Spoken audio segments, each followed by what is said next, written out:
Welcome to the Finally Marketing That Works podcast. We all know marketing is a very vast array of things and services. You will see kind of the evolution of marketing. We're going to interview guests from all walks of life. Stay tuned and enjoy the Finally Marketing That Works podcast. Well, in continuation of our mini series, we're talking about networking today on the Finally Marketing That Works podcast. Stay tuned. Another very powerful way to market your business is networking.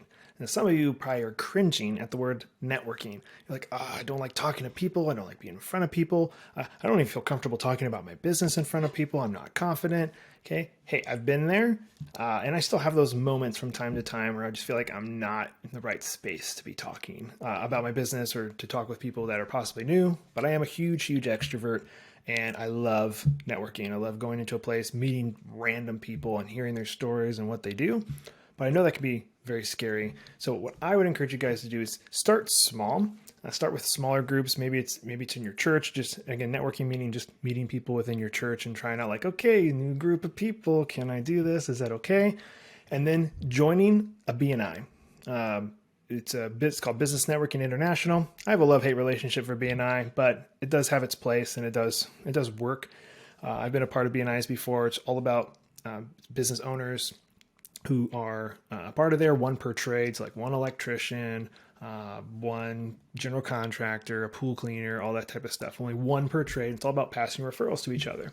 And the groups can be anywhere from 10 to 100. I mean, some of them are crazy big, but mine have always been around 20-ish or so.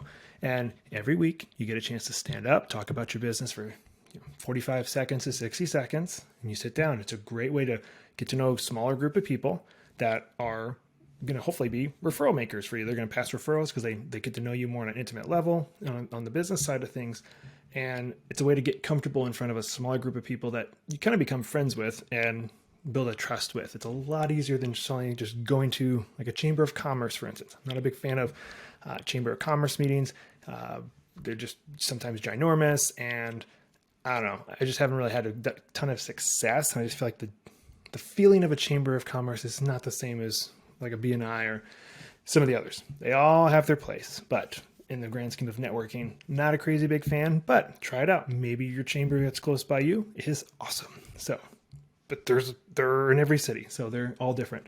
But the practice of networking, start small, talk to people on a smaller scale, and slowly grow from there. The more you get around people and are comfortable, it should start to become a little bit more natural for you.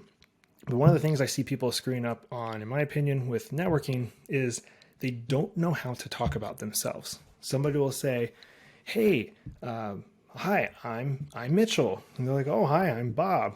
You go, Bob, what do you do? And Bob goes, oh, I'm in construction, or I'm in mental health, or something like that. Like, don't even elaborate. There's like, I'm in that, or I do this. And people are like, okay, cool. And that's all they say, move on. They never really know what you do. Instead, if you were Bob and you were the general contractor, you could say, oh, hi, I'm Bob. Hi, Bob. What do you do? Oh, I'm a custom home builder, general contractor. We take people's dreams and we make them into reality right before their eyes. Something like that, where you can like give them a little bit more context. We're like, wow, tell me more about that. Instead of being like, I'm in construction.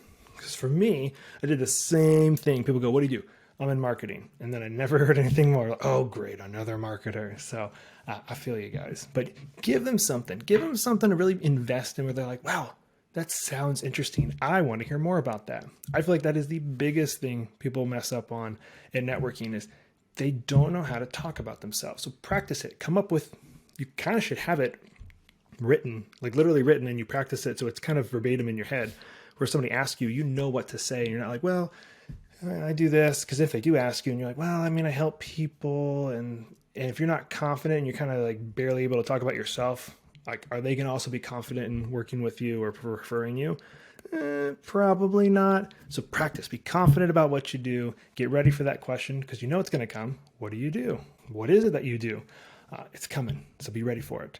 And that's my big tip for you guys today.